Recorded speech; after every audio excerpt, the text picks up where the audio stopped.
अस्सलाम वालेकुम नाज़रीन, मैं हूं डॉक्टर साहर चावला फिर से आपकी खिदमत में हाजिर एक और इन्फॉर्मेशनल वीडियो के साथ। हमारे पास बड़ा ही हॉट ट्रेंड है काफ़ी टाइप की डाइट्स का, जिसमें से एक है ग्लूटेन फ्री डाइट। मज़े की बात तो ये है कि बहुत सारे लोग पूछते ही नहीं है कि ग्लूटेन क्या है, हालांकि वो ग्लूटेन फ्री डाइट कर भी रहे होते हैं, जो कि उनको पूछना चाहिए। और ये बड़ा आसान कर देता है आपके पास हेल्थ इंडस्ट्री के लिए बहुत वाइड ऑडियंस को सिड्यूस करने में। ये कहना गलत नहीं होगा इनटू बिलीविंग कि gluten free diet is the healthiest way of living. It is not the healthiest way of living for everybody. Let me tell you सबसे पहले, इससे पहले कि मैं अपनी वीडियो शुरू करूं, मैं आपको पहले ये बताना चाहूँगी कि ग्लूटेन है क्या। बहुत सारे लोग, मेरे पास बहुत सारे पेशेंट्स ऐसे भी आते हैं जो समझते हैं कि जो ग्लूटेन है वो कार्बोहाइड्रेट है। ग्लूटेन कार्बोहाइड्रेट नहीं है, ग्लूटेन एक प्रोटीन है जो कि आपके पास कुछ ग्रेन्स में प्रेजेंट होता है। मोस्ट पॉपुलरली आपके पास वीट में प्रेजेंट होता है। वीट आपके पास एक कार्ब है और ग्लूटेन ही वो प्रोटीन है जिसकी वजह से गंदम की जो रोटी है वो इतने मज़े का फुल्का बनता है। जो आटा होता है जब उसको गूंदा जाता है पानी के साथ, तो उसमें मौजूद जो ग्लूटेन प्रोटीन्स होती हैं जिसका नाम ग्लाइडियंस और ग्लूटेनिन्स है, वो इतने मज़े से अलाइन करती हैं कि वो उस पेड़े को, उस डॉ को एक फ्लेक्सिबल चीज़ में कन्वर्ट कर देती हैं। आपके पास एक फ्लफ़ी सा मटेरियल आ जाता है और यही वो रीज़न है कि आपके पास जब ब्रेड बेक होती है तो उसमें जो यीस्ट होता है वो एयर को ट्रैप करता है, इसी प्रोटीन की वजह से उसको निकलने नहीं देता और वो ब्रेड फूल के इतने मज़े के बन जाते हैं। ग्लूटेन ही वो प्रोटीन है जिसको वीट अपने लिए इस्तेमाल करती है ताकि उसकी सीड्स की जर्मिनेशन जो है वो बेटर हो सके। और इसकी इन्हीं सारी खूबियों की वजह से आपके पास जो शुगर इंडस्ट्री है, आपके पास ये जो वेजिटेबल ऑयल इंडस्ट्री है और वो इंडस्ट्री है जो आपके पास जंक फूड्स और प्रोसेस्ड फूड्स के बिज़नेस पे चलती है, उन्होंने इसकी इस प्रॉपर्टी को यूटिलाइज़ किया क्योंकि ग्लूटेन को इतने सारे जंक आइटम्स, बेकरी आइटम्स और प्रोसेस्ड फूड आइटम्स में इस्तेमाल किया जाता है। उसकी फ्लेक्सिबल नेचर की वजह से प्रोडक्ट्स जो हैं वो क्रंची होते हैं, उनमें फ्लफीनेस होती है, वो बहुत सारी शेप्स में कन्वर्ट होते हैं। इस वजह से आपके लिए ईजियर भी होते हैं खाने के लिए और आप उसकी बहुत ज़्यादा क्वान्टिटी जो है वो भी कंज्यूम कर लेते हैं और आपको पता भी नहीं लगता है। ग्लूटेन हमारे पास बॉडी में एलर्जिक रिएक्शंस भी इस वजह से करती है क्योंकि वो प्रोटीन होती है और उसके अगेंस्ट हमारे पास एंटीबॉडीज़ डेवलप हो जाती हैं। क्यों होती हैं ये भी मैं आपको बताऊंगी। और वो इम्यून रिस्पॉन्स ट्रिगर करती हैं जैसे कि वो किसी और एलर्जी में ट्रिगर करती हैं, जैसे मिल्क में मौजूद प्रोटीन्स की वजह से भी ट्रिगर कर सकती हैं। कुछ लोगों को एग में मौजूद प्रोटीन्स की वजह से भी ट्रिगर कर सकती हैं, कुछ लोगों को आपके पास सी फूड की वजह से भी ट्रिगर कर सकती हैं। तो ग्लूटेन एलर्जी जिन लोगों को डेवलप होती है उसका प्रोसेस भी वही है जो आपके पास किसी भी और तरह की प्रोटीन एलर्जी का आपके पास प्रोसेस होता है।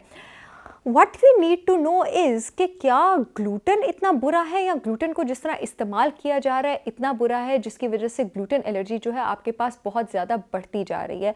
क्योंकि आपके पास बहुत ज़्यादा वेजिटेबल ऑयल्स में और ऐसे खानों में जिनका इन्फ्लेमेटरी पोटेंशियल है, जिनमें न्यूट्रिएंट्स बहुत कम है और एंटीऑक्सीडेंट्स बहुत कम है, ग्लूटेन को इस्तेमाल किया जा रहा है। तो हमारी बॉडी जब ग्लूटेन को मोस्टली एनकाउंटर करती है, आजकल का जो हमारा लाइफस्टाइल है, जो खाने पीने का सिस्टम है, वो उसको इनकाउंटर करती है इन सारे इन्फ्लेमेटरी केमिकल्स के साथ। जब आप जंक फूड कंज्यूम करते हैं उसमें मौजूद ग्लूटेन भी आप ले रहे हैं, उसमें मौजूद आप सारे इन्फ्लेमेटरी केमिकल्स भी ले रहे हैं। अब जो बॉडी है, आपका इम्यून रिस्पॉन्स ट्रिगर होता है, उसके लिए खतरे वाली सिचुएशन है क्योंकि सदियों से for the period of years, for periods of centuries हमारा इम्यून रिस्पॉन्स तब ट्रिगर होता था जब बॉडी को कोई इंटेंस किस्म का थ्रेट होता था, या कोई स्वेयर इन्फेक्शन होती थी, या कोई पॉइजन होता था, या कोई पेनिट्रेटिंग ट्रॉमा होता था कि इम्यून सिस्टम ने प्रोटेक्ट करके सेल्स बनाने होते थे। तो आपके पास कोई ऐसे इन्फेक्शंस जो कि बैक्टीरिया कंटेनिंग प्रोटीन्स होते थे, बॉडी को आपके पास बैक्टीरिया किलिंग प्रोटीन्स बनाने के लिए प्रोवोक करते थे, जिनको आप एंटीबॉडीज कहते थे।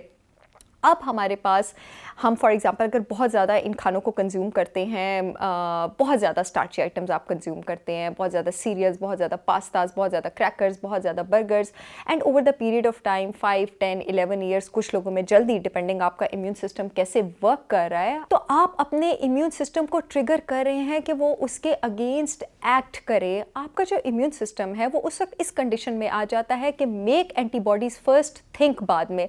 वो इस वक्त ये नहीं सोचेगा कि मैं किस प्रोटीन के साथ इंटरेक्ट कर रहा हूँ और मुझे कौन सी एंटीबॉडी बनानी है। आइडियली आपके इम्यून सिस्टम को इस वक्त सिर्फ इन्फेक्शियस प्रोटीन के अगेंस्ट एंटीबॉडी बनानी है, लेकिन अगर खुदा न खास्ता वो ग्लूटेन प्रोटीन के साथ भी पहले इंटरेक्ट करता है और साथ वो इन्फेक्शियस प्रोटीन के साथ भी इंटरेक्ट कर रहा है, तो इस बात के चांसेस हैं कि अगर आप over the period of years junk consume कर रहे हैं, आपकी बॉडी जो है ग्लूटेन के अगेंस्ट भी एंटीबॉडीज जो है बनाना शुरू कर देगी।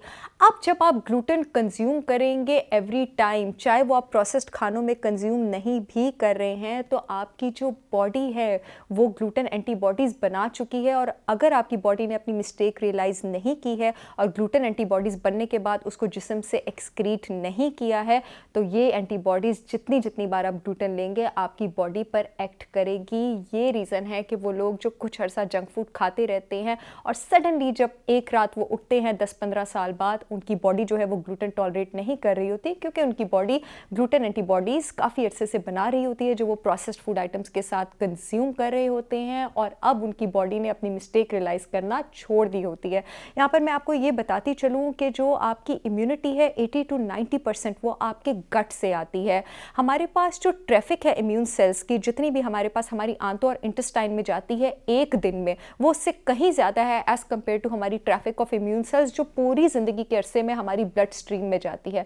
इसका मतलब है कि हमारी इम्यूनिटी इस बात पे डिपेंड करती है कि हमारी इंटेस्टाइन और हमारा गट कितने अच्छे तरीके से इन्फेक्शन और एंटीजन को इग्नोर कर सकता है। एक बार आपकी गट लाइनिंग डैमेज है, आपकी गट हीलिंग जो है वो ठीक नहीं हो रही है, तो इसका मतलब है कि आपकी बॉडी थ्रेट में है। अब यहाँ पर मैं बताना चाहूँगी कि वो लोग जो कहते हैं कि हम तो ग्लूटेन इंटॉलरेंट नहीं थे, लेकिन जब से हमने ग्लूटेन छोड़ा है हमारी लाइफ बहुत बेटर हो गई है। नंबर 1, अगर बेटर हो गई है तो बहुत अच्छी बात है, लेकिन जब मैं इन क्लाइंट्स को, इन पेशेंट्स को प्रोब करती हूँ तो सुनने को मिलता है कि हम कोलाज नहीं ले रहे हैं, हम बेकरी नहीं ले रहे हैं, हम फ्राइड खाने नहीं ले रहे हैं, हम बर्गर्स नहीं खा रहे हैं, हम सफ़ेद आटे की रोटी नहीं खा रहे हैं। तो ये एक ओवरऑल हेल्दी लाइफ चेंज होता है आपकी बॉडी में, ये सिर्फ ग्लूटेन छोड़ना नहीं होता है। और क्योंकि आपकी बॉडी इन सारे जो है इन्फ्लेमेटरी मार्कर्स से और इन सारे जो प्रोसेस्ड खानों से और इन शुगर से आज़ाद हुई होती है, तो आपको अच्छा फील हो रहा होता है। ग्लूटेन एलर्जी अगर आपने डायग्नोस करानी है तो वो ब्लड टेस्ट से डायग्नोस नहीं होगी, ये एक इम्यूनोलॉजिस्ट का काम है, और आपको अपना प्रॉपर फूड एलर्जी टेस्ट कराना पड़ता है, और वो over the period of some time होता है, जिसमें बड़ी सेलेक्टिवली आपकी जो सारी फूड एलर्जीज़ हैं उनको आइसोलेट किया जाता है। अपने आप को सेल्फ डायग्नोस करने से पहले ग्लूटेन एलर्जी से किसी अच्छे इम्यूनोलॉजिस्ट से पहले कंसल्ट करें और अपने ऑथेंटिक टेस्ट कराएं। नीट खाएं, सेहतमंद रहें, खुश रहें, अपने खाने में चीज़ों का इंतखाब जो है वो दिमाग से करें। मुझे अपनी दुआओं में याद रखें। इंशाल्लाह ग्लूटेन से रिलेटेड और भी वीडियो से आप लोगों से मुलाकात होगी, क्योंकि ग्लूटेन पर एक वीडियो जो है वो काफ़ी नहीं है। किन लोगों के लिए कंप्लीटली ग्लूटेन फ्री डाइट अच्छी है, वो कौन सी 3 कैटेगरीज हैं, इस पर इंशाल्लाह फिर बात करेंगे। तब तक के लिए मुझे इजाज़त दें। अल्लाह हाफ़िज़।